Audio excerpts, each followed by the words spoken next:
Olá, meus amigos, estamos em live.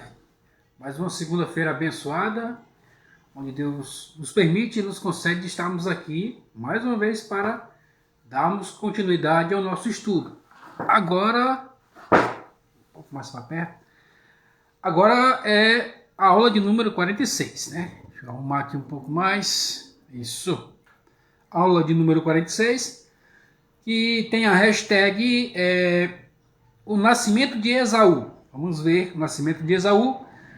Você, meu amigo do TikTok, que vai ver os cortes, né? Então, se você quiser esta aula na íntegra, ela vai estar no YouTube, @osmundocastro40, com a hashtag o nascimento de Esaú. Essa é a hashtag que vai estar no YouTube. Não esqueça que quando estiver lá, curta, comente, compartilhe e se inscreva no canal. E também, se você que vai estar vendo este vídeo no TikTok também, o mesmo procedimento, você vai estar nos ajudando. E não esqueça, todas as segundas-feiras, a menos que haja um motivo de força maior, nós não estaremos no Facebook, mas todas as segundas-feiras estaremos aqui no Facebook. E a aula de hoje é Nascimento de Esaú. Vamos saber por que danado nasceu Gêmeos, né? Que era para nascer só um. Vamos compreender todo esse entendimento. Na aula anterior, Edson G. da Mata, obrigado pela sua participação aqui, meu querido. Na aula anterior, né, que está no YouTube, nós vimos sobre a morte de Abraão e a descendência de Ismael. Agora nós vamos aqui partir para essa aula, né? Ainda é no mesmo capítulo 25. Vamos aqui entendermos um pouco do nascimento dos gêmeos, né? Yaakov, né, que é Jacó, e Esaú, que é Esaú. Nós paramos no versículo 18. Nós vamos continuar com a leitura no versículo 19. Nós vamos ler até o 22.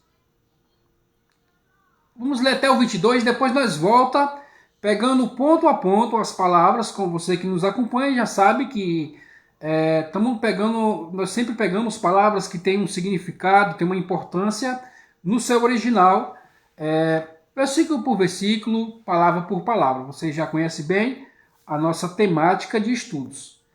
Vamos lá então, vamos ler até o 22 e depois nós vamos voltar esmiuçando, né, todo esse estudo de hoje, desta segunda-feira.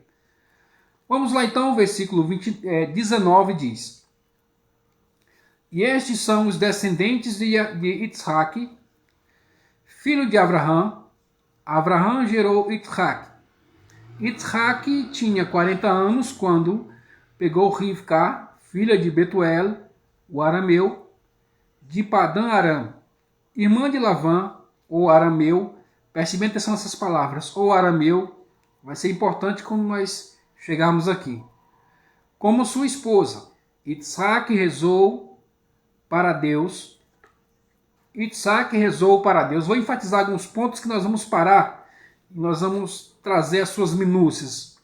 Yitzhak rezou para Deus, oposto ao da sua esposa, porque ela era estéril.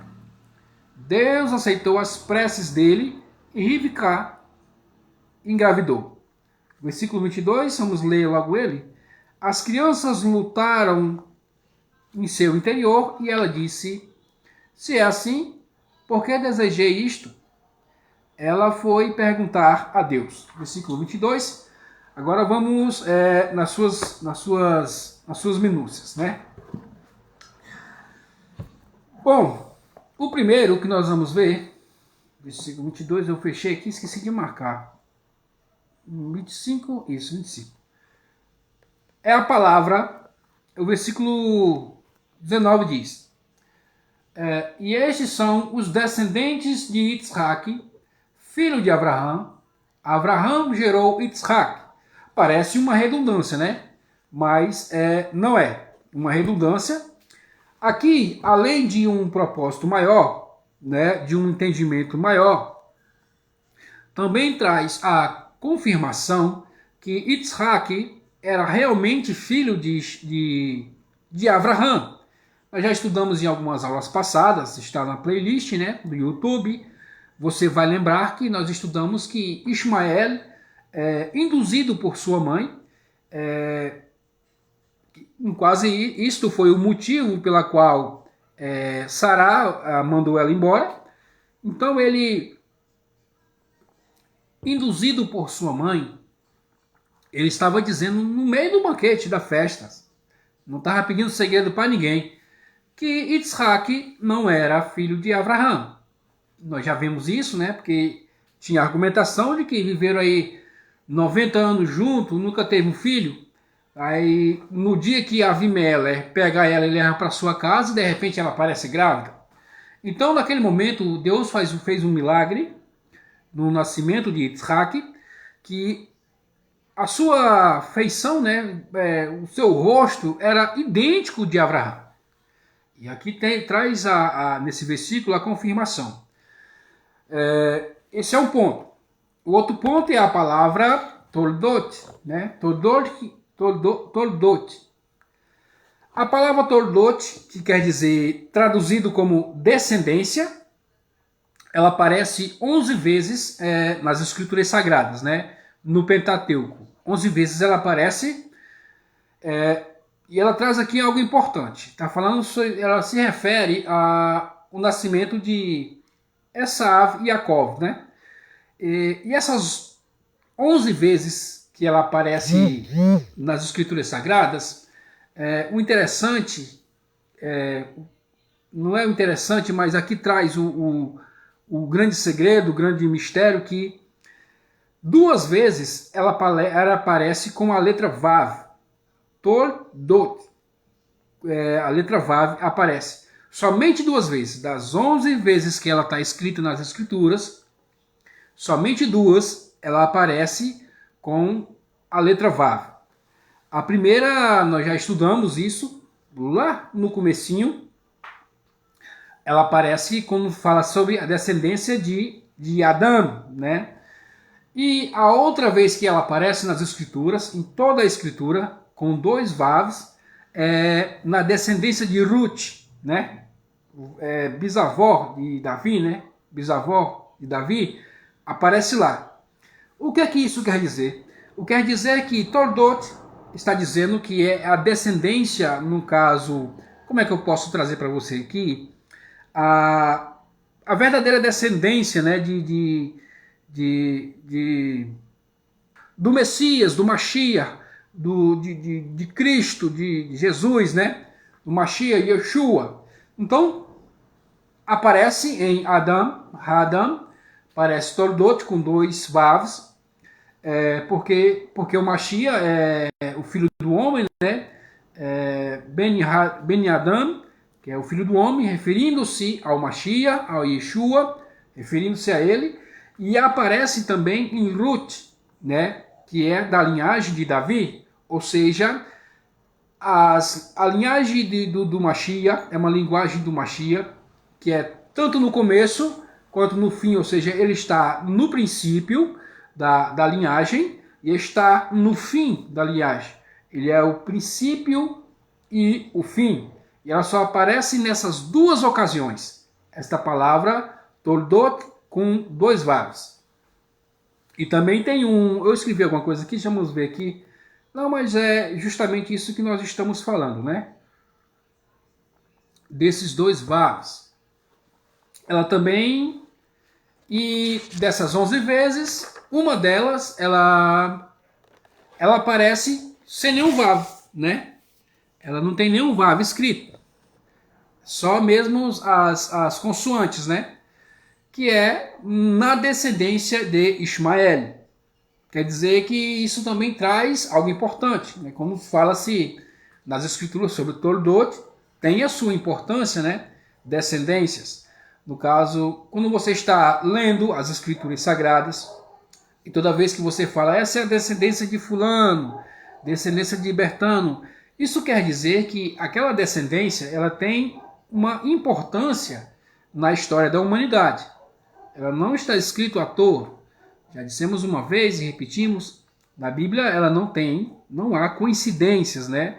Ou textos com motivo para uma organização gramatical. Não.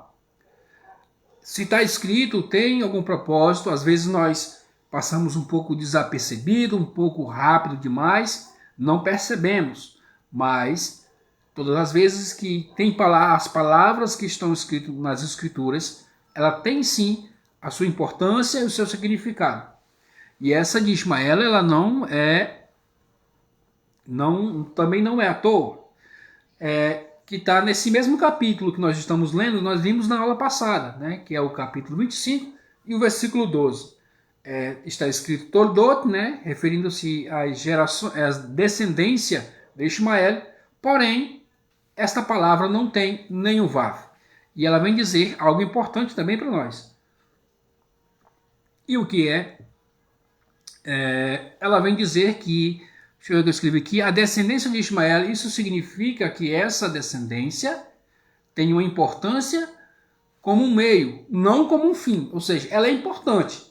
A descendência de Ismael, ela é importante para até chegarmos no milênio, no milênio messiânico, né? Na era messiânica, ela tem a sua importância no decorrer dessa história. A descendência de Ismael, ela é um meio, ela não é o fim, né? Como é a descendência de Davi, né? de Isaac. Ela é apenas um meio. Ela tem sua importância. Ela leva até um propósito. Quando alcança esse propósito, ela não tem mais assim todo aquele significado. Por isso ela não tem nem o vav, né? E essa aqui que nós acabamos de ler, Toldot, ela tem apenas um vav. É aquela questão, né, que sem o vav ela tem o seu propósito, mas quando alcança esse propósito é como se ela se tornasse nula, quer dizer, ela não é o fim, ela é só apenas um meio para chegar a um propósito. Os dois vavs que encontramos em Adão, né, Hadam, que é o filho do homem, e os dois vavs que tem escrito na descendência de Ruth, significando assim que essas duas personagens é que vai sair a descendência de Mashiach, né? Do Mashiach, do Yeshua. Então, essa é o ponto. E com o Vav, é como se fosse eu e você, né? Nem somos descendência de Mashiach e estamos nem filho de Adão. Estamos no meio termo, né? Somos pessoas que estamos lutando para alcançarmos o mundo vindouro, na verdade, né? Estamos pelejando, estamos no meio termo. Nem Mashiach e nem Bnei Adam, né? Então, esse é o ponto. Versículo 19, acho que nós já lemos sobre isso. Isaac, filho de Abraão, nós já falamos sobre isso, né, que era sobre a genética, né, de Abraão, que nasceu muito parecido, falamos já também em algumas aulas passadas, por esse motivo, né, nasceu tão idêntico, né, e traz essas duas vezes, descendente de Abraão e filho de Abraão, ou seja, de certo modo é uma redundância que, se você for ler em um texto comum, seria desnecessário, mas como nós já dissemos, essas aparentes redundâncias que aparecem nas Escrituras Sagradas, ela tem um propósito, tem um segredo, tem algo profundo que nós devemos investigar e ir a fundo para saber o que realmente está querendo dizer. Porque se está escrito é porque quer dizer alguma coisa, quer trazer algum ensinamento, quer trazer alguma lição para as nossas vidas e os nossos dias atuais. Vamos então ler o versículo de número 20, que é interessantíssimo também.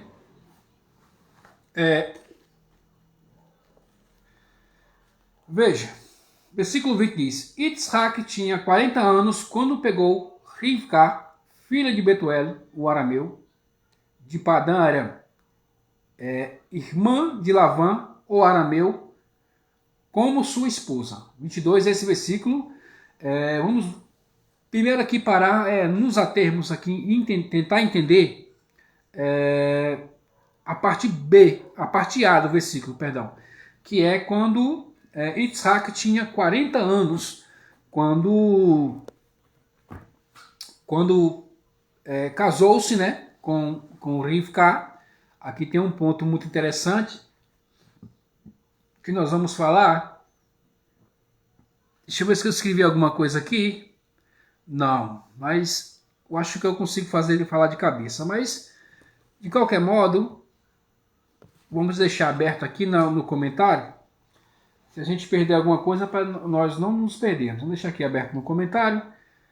Ver se eu consigo falar de cabeça, né? Vai dar certo. Veja bem, a questão aqui, qual é o ponto dele se casar com Rivka, que é Rebeca no caso, né? É transliterado, não é traduzido, não se traduz, é transliterado. Rivka, transliterado para o português, é Rebeca. Então, aos 40 anos, ele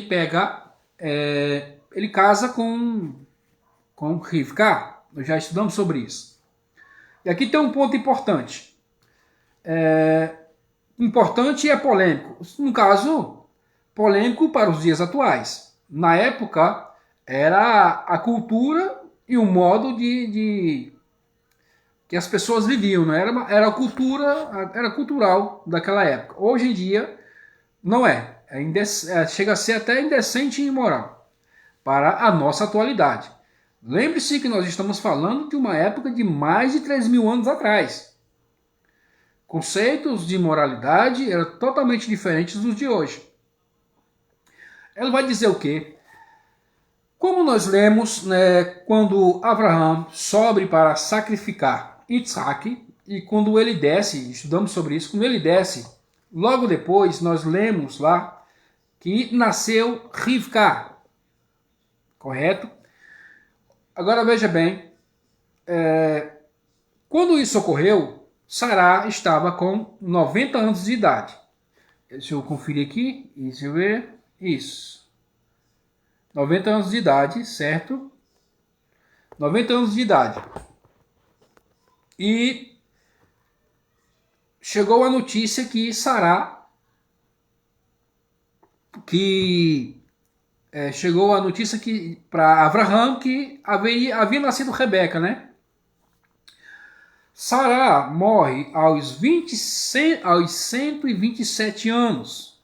Ou seja, se fizermos a conta, Yitzhak nasceu quando Rebeca tinha... Qual é a dedução que Isaac tinha 37 anos quando ele foi lá para o Monte Moriá? Ele não era uma criança, assim como nós imaginamos. Vamos fazer uma conta bem feitinha aqui, que vai dar certo. Ele nasce quando quando Sará tem 90 anos. Ponto. Sará, ela morre logo após saber que seu filho Yitzhak seria crucificado. Então ela estava com 127 anos. Aí você vai diminuir 127, 90, chegamos ao 37.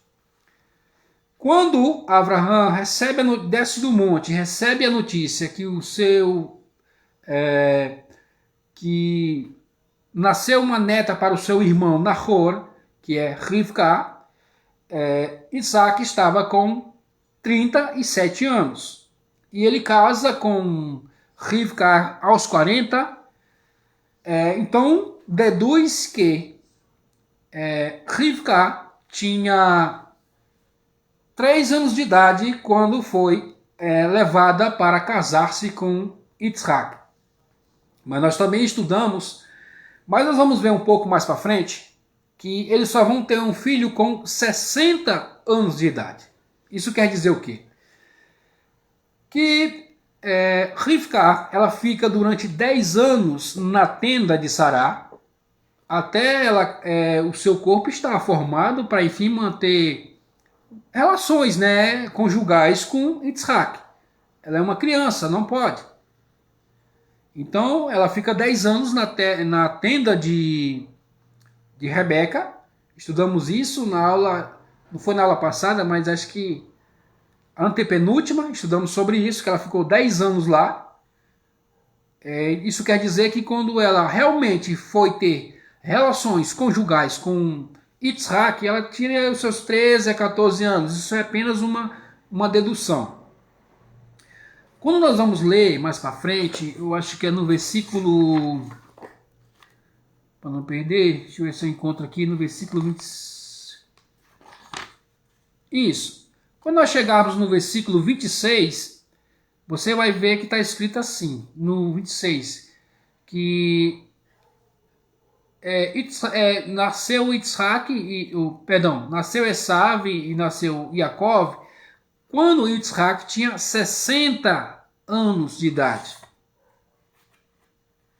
Vamos começar a desenhar aqui essa trajetória para não havermos confusão. Então acho que tenha sido claro até então. Aos 3 anos, ela vai para a casa de Yitzhak, não a casa de Yitzhak, né, mas para a companhia de Yitzhak. Não vai morar diretamente com Yitzhak. Ela vai para a tenda de Sará. Ela fica lá com as suas amas, né, durante 10 anos. Aí na faixa de 13 a 14 anos, aí sim, é consumado, né, carnalmente, podemos dizer assim, o casamento. Mas então por que ela tem filhos só quando Yitzhak tem 60 anos? Quer dizer que durante 10 anos ela não conseguiu ter filhos. E a Halahá, a lei da época, ela diz que quando uma mulher de um israelita, essa lei só vale se a mulher estiver na terra de Israel. Se estiver no Egito, na Europa, no Japão, na China, não vale. Essa lei ela só vale quando a mulher está na terra de Israel. Né? No caso, seria, né? Se durante 10 anos a mulher não conseguisse engravidar, o homem teria direito de ou ter outra esposa, né? Hoje não é permitido mais. Hoje em dia se separa, né? Não sei se ainda está em vigor, mas estamos aqui falando de uma cultura bíblica de 3.000 anos atrás. Que fique bem claro, essa cultura bíblica é de 3.000 anos atrás, não é de agora. Não, hoje está totalmente diferente, quer dizer, passaram-se 3.000 anos de evolução. Então, pela Halahá, Yitzhak teria o direito de ter outra esposa. Como foi no caso, você vai observar que foi o caso de Avraham. Quando nós fazemos as contas direitinho, quando Sará oferece Hagar para ficar com Avraham, havia passado justamente 10 anos também que ela não conseguia engravidar na terra de Israel. Passou-se, não se contou os anos que ela estava fora, né? que ele estava em Arã e tal, nós estudamos sobre isso. É contado a partir do momento que está na terra de Israel. Então, por isso, Yitzhak chega aos 60 anos, ele não tem filho ainda. Ele começa a manter relações conjugais com Rebeca quando ele está com 50 anos de idade. 10 anos depois de ter pego ela em casamento. E passam-se 10 anos e não nasce descendência. Então, aqui que começa todo o desenrolar, né?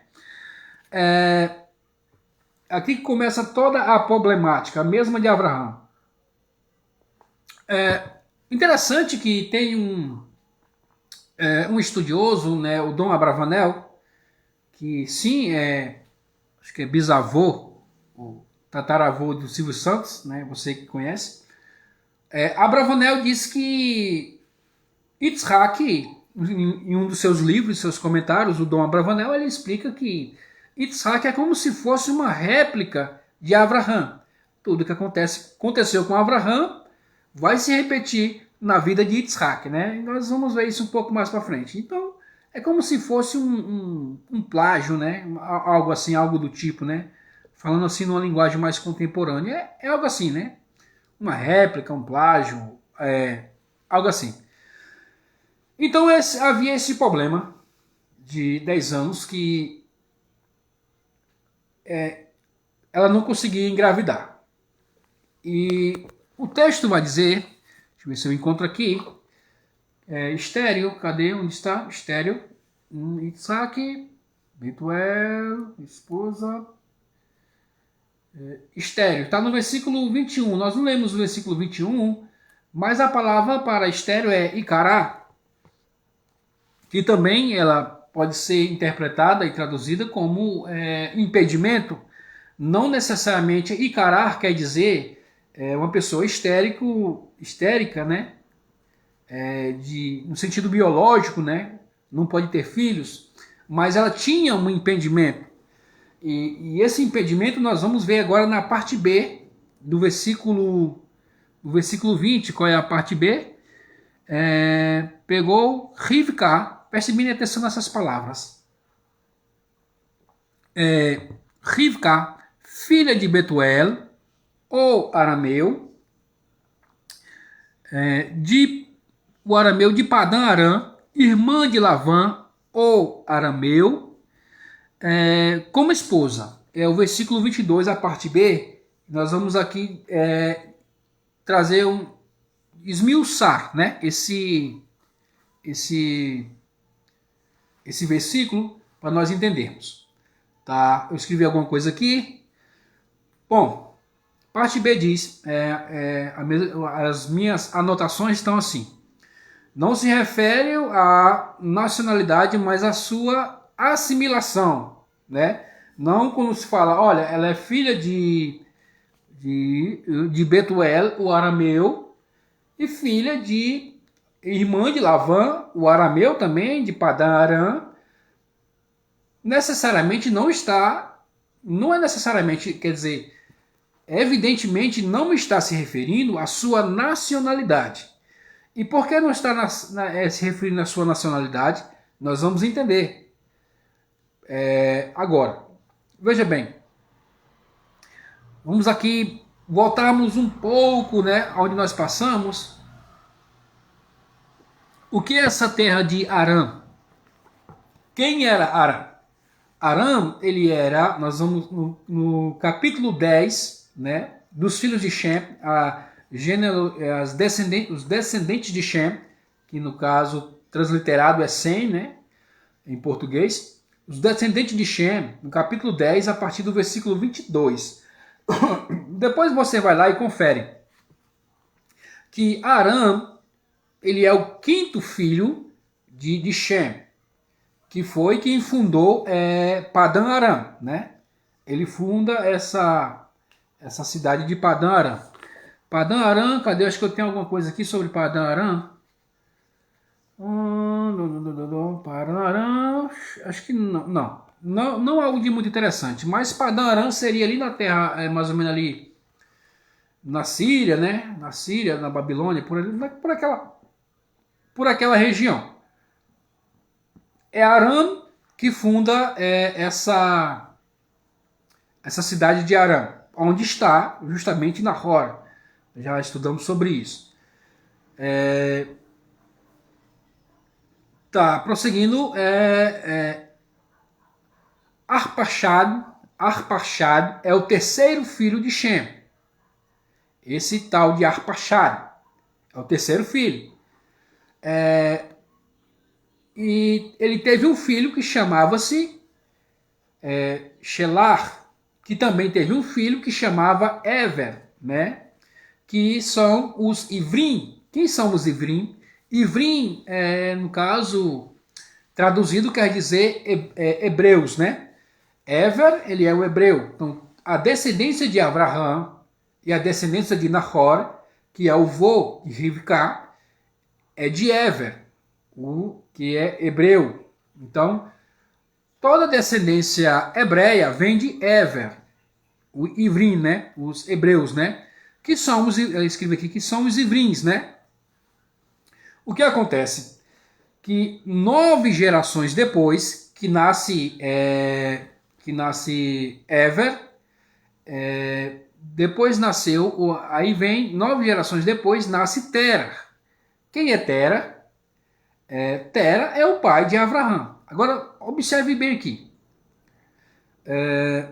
Primeiro nasceu Abraão, aí nasceu Nahor, que é o vô de Rivka, irmão de Abraão.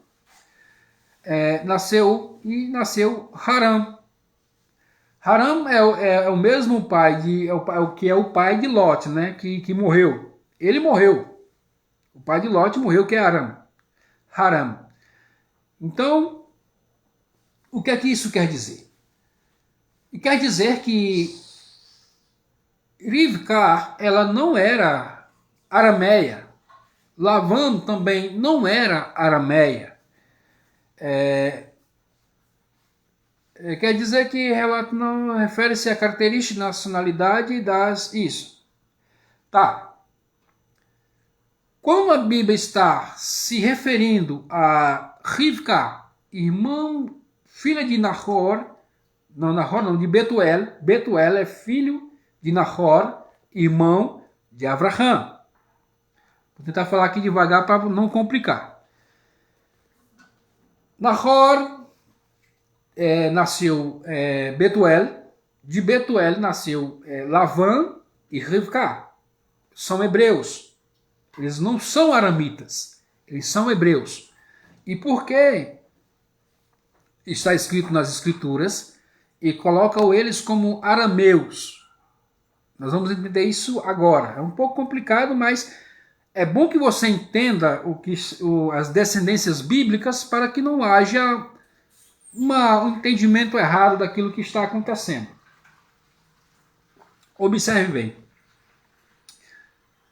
Quando se refere filho de Tera não, né? De Betuel, o arameu, irmã de Lavan, o arameu, isso quer dizer que está dando não a nacionalidade de Rivka, isso são adjetivos, ou seja, em outras palavras, está dizendo que o impedimento de Rivka de engravidar e ter e nascer Israel, né, que no caso é Yaakov, o impedimento dela é porque era assimilada, ela não era arameia, ela era hebreia. Então, isso quer dizer que ela estava assimilada com a cultura dos arameus. E quando Nahor, juntamente com Abraão, vai para a cidade de Aram, Padã Aram, Abraão também estava lá. A intenção deles era, vamos para Padã Aram, falar sobre o Deus, o único Deus, né? O Deus único, e influenciaremos aquela cidade para se voltar a Deus e deixar a idolatria e os outros deuses. Essa era a primeira ideia. Não deu muito certo, Deus viu que não ia dar certo isso e disse a Abraão, sai daí. Porque isso aí não vai dar certo, não vai dar em nada. E foi justamente o que aconteceu. Eles foram para lá e eles se tornaram tão importantes, né, a família de Nahor, que quando nós lemos quando Eliezer vai buscar Rivka para casar com Yitzhak, a cidade não se chama mais Aram, a cidade já se chama cidade de Nahor. Porque eles se tornaram muito influentes, muito importantes naquela cidade. Era uma cidade poderosa. Já falamos sobre isso.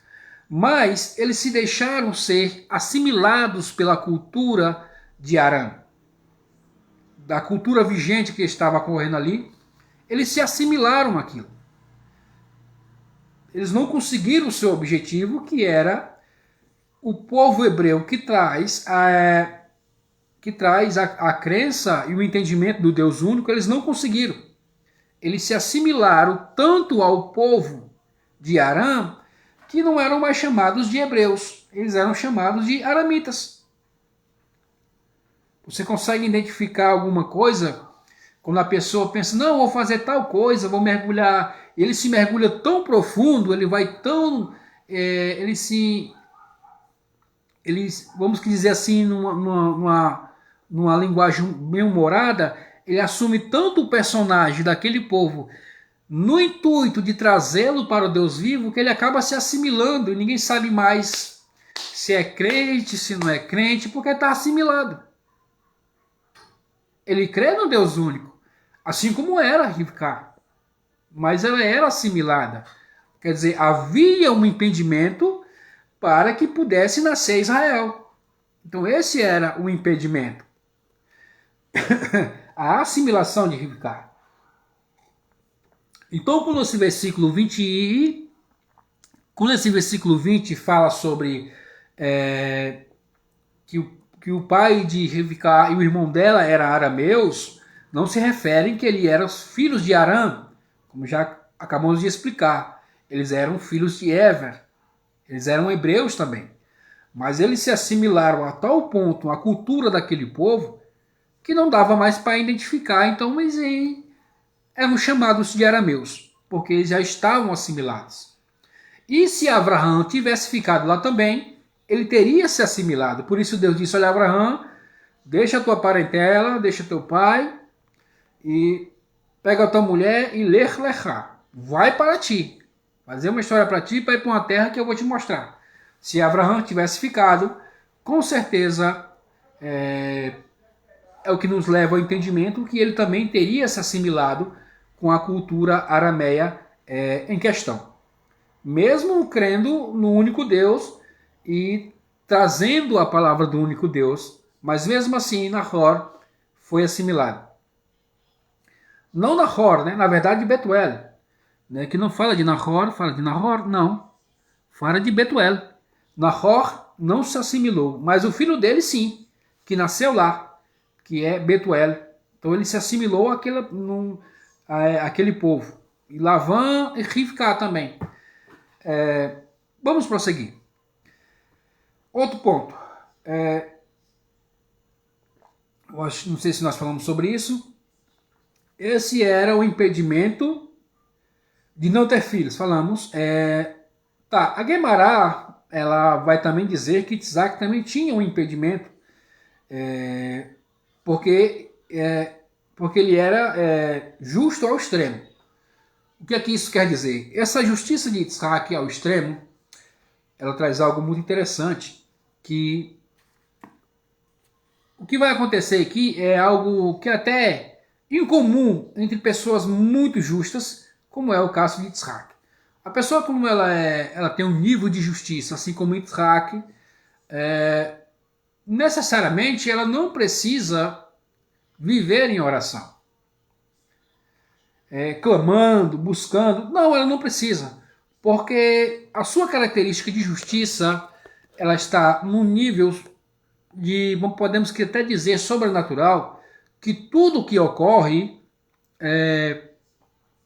ela entende que é justiça de Deus. É isso que Deus quer. Se Deus quer que isso não aconteça, então isso não vai acontecer. Aqui tem um ponto, que é o versículo 21 que nós lemos, né? Isaac rezou para Deus, né? Ele orou a Deus, né? Aqui foi a hora em que a Guemará, ela também vai dizer que Deus ele deseja a oração dos justos, né? Quando passa-se os 10 anos que era o prazo final, que Rivka teria que ter um filho, ou então ele poderia arrumar outra mulher.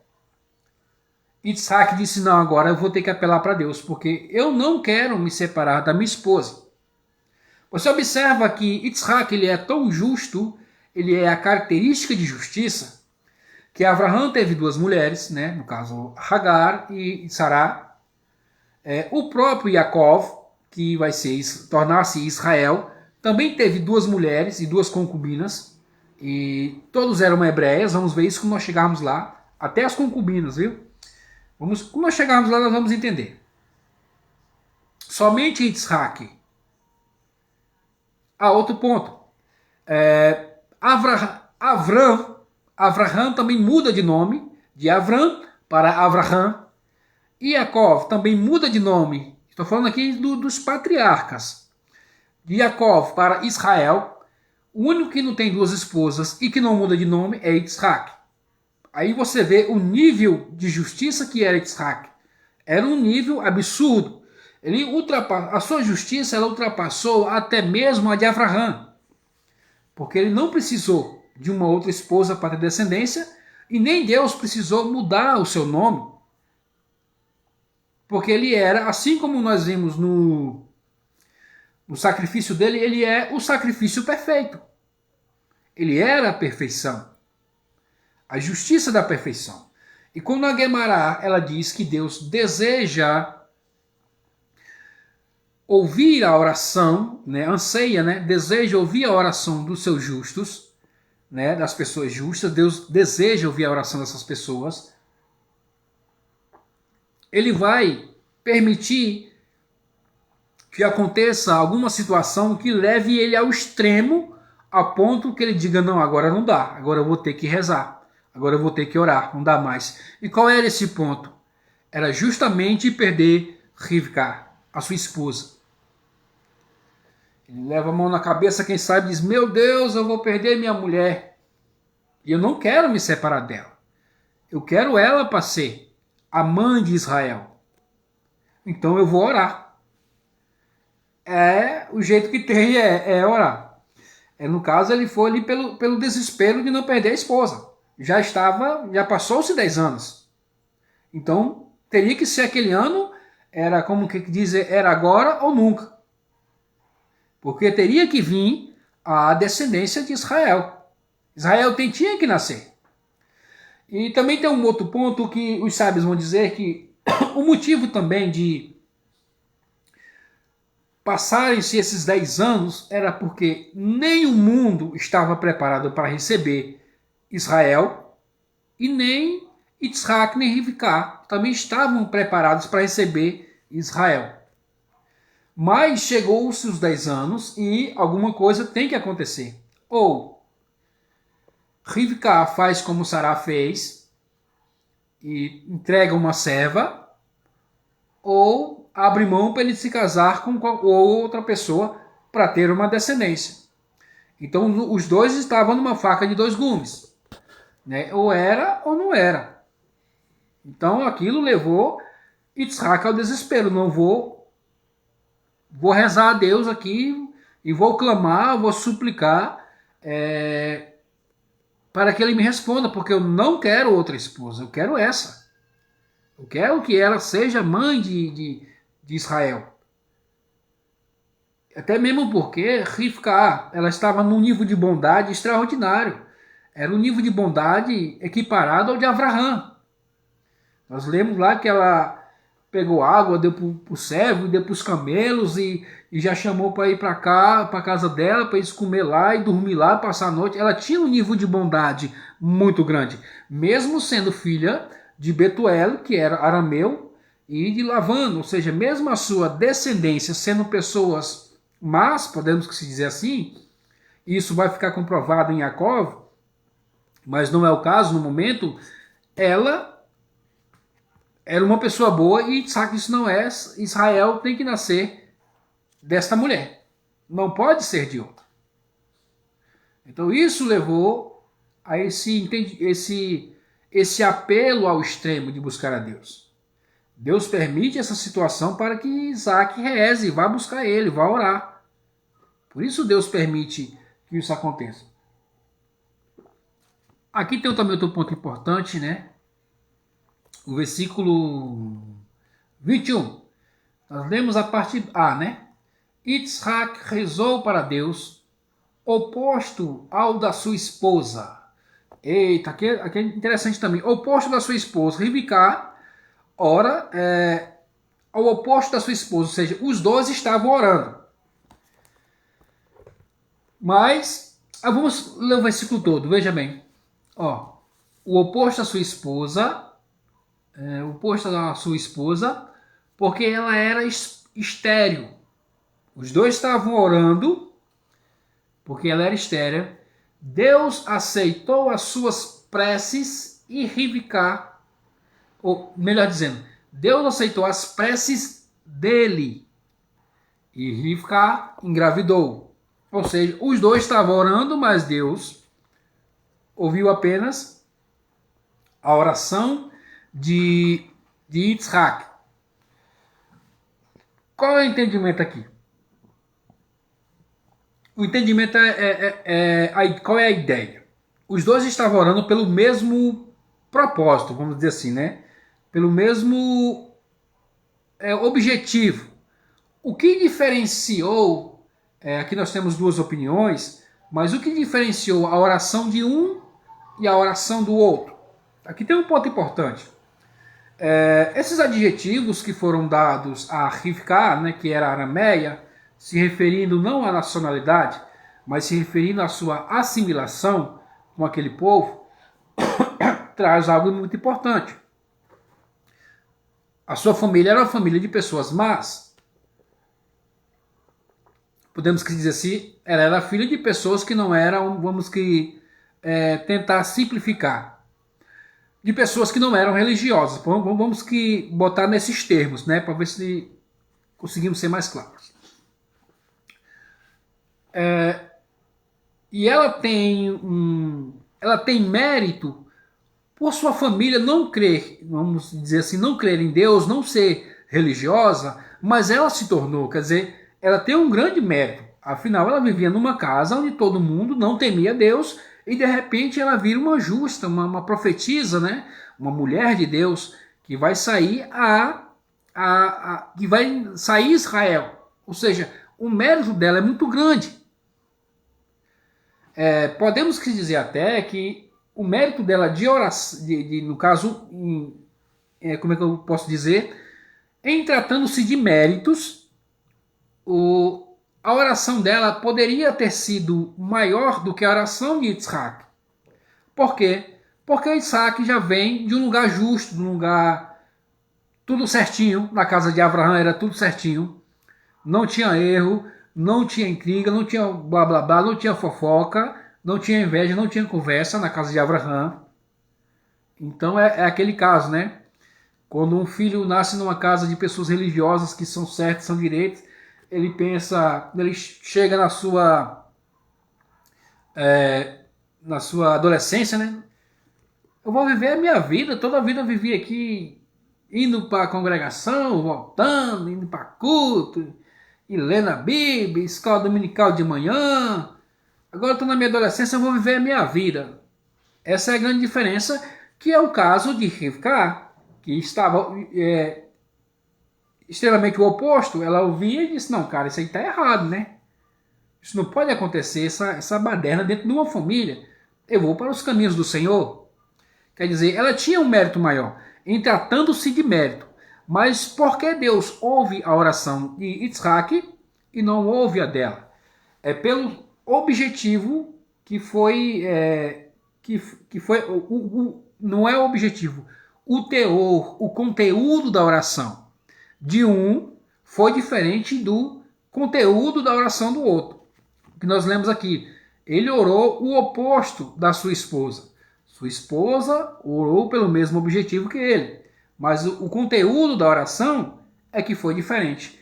E é esse conteúdo que nós vamos aqui tentar entender. Que conteúdo é esse que ela orou? Rivka, ela percebe, entende que o problema é com ela. Ela não sabia que Yitzhak também tinha um impedimento. Ela não sabia. Ela pensou que era só com ela. Então ela ora para Yitzhak. E ela ora mais ou menos assim, né? Vamos aqui fazer uma simulação, né? Podemos se dizer assim. Diz assim, ó Deus, né? Da descendência de Yitzhak é que vai vir o Mashiach, né? Que vai vir Israel. Então por ele, né? Faz com que eu engravide para que eu dê uma descendência para o meu esposo. Tudo bem, essa é não é uma oração, vamos dizer assim, egoísta, não. Porque havia um propósito, sim. Qual era o objetivo? Suscitar descendência ao seu esposo, está correto, até aí. Mas ela disse para que Deus desse uma descendência para o seu esposo Yitzhak. Que se, como em outras palavras dissesse, se não for por mim, pode ser por outra pessoa. Mas Yitzhak precisa suscitar uma descendência. Foi essa mais ou menos o teor da oração de Rivka. E qual foi o teor da oração de Yitzhak? Está aqui no começo do versículo que ele diz: Yitzhak orou para Deus. Rebeca, né, Rivka, orou para Yitzhak. Mas Yitzhak orou para Deus. Isso aí tem uma grande diferença. Por quê? Porque quando você ora em nome de Deus,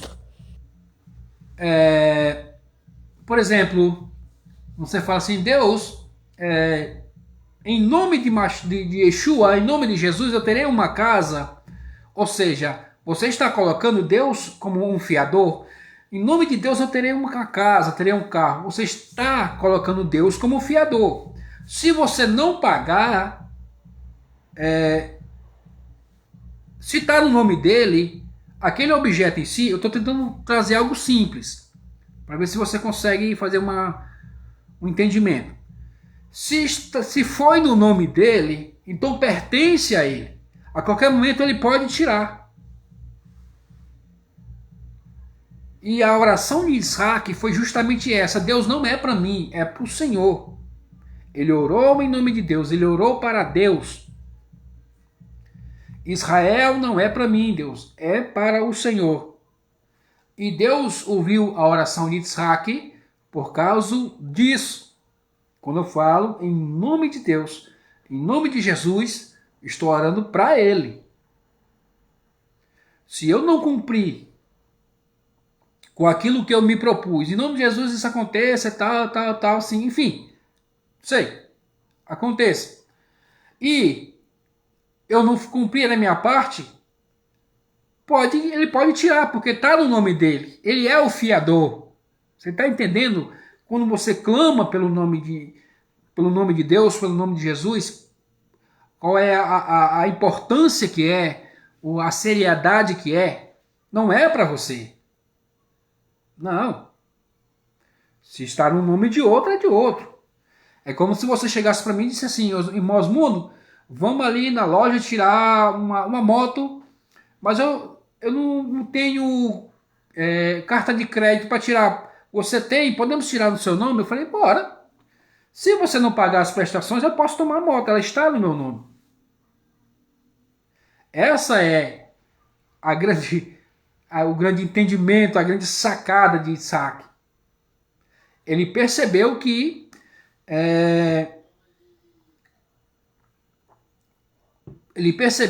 ele também tinha um problema.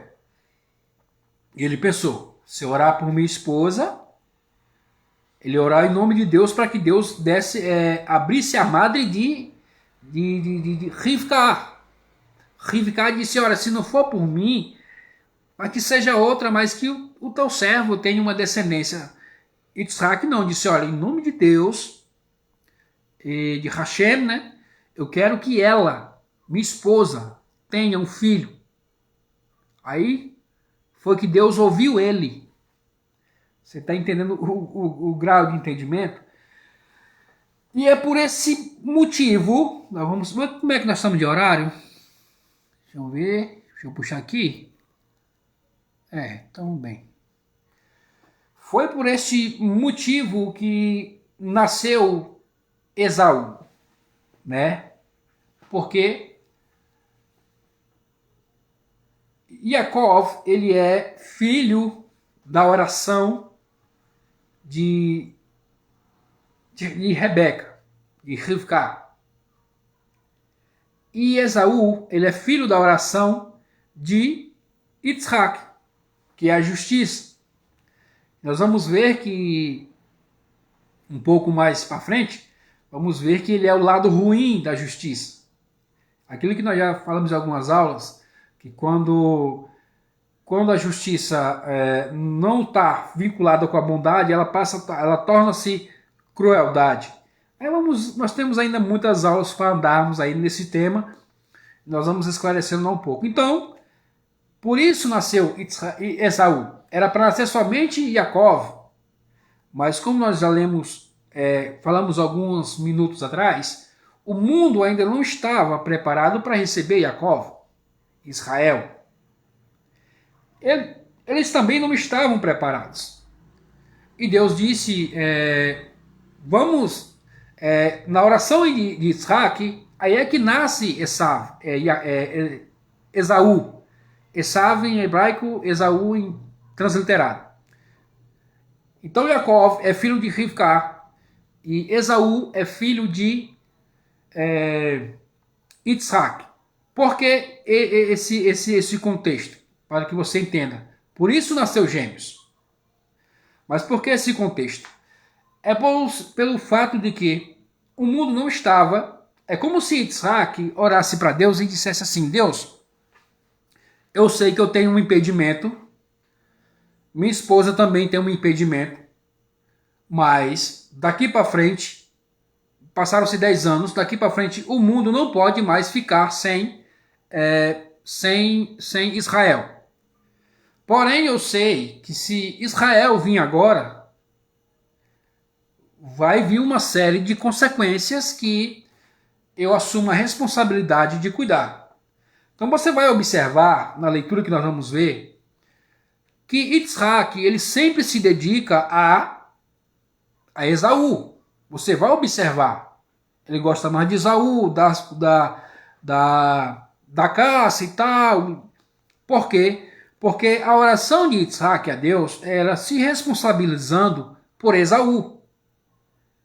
Jacó nasce da bondade de Rivka, de Rebeca, então ele não tem problema nenhum. Jacó ele é a característica de bondade no mundo, é Jacó. Ao contrário de Esaú. Ele é a justiça perversa.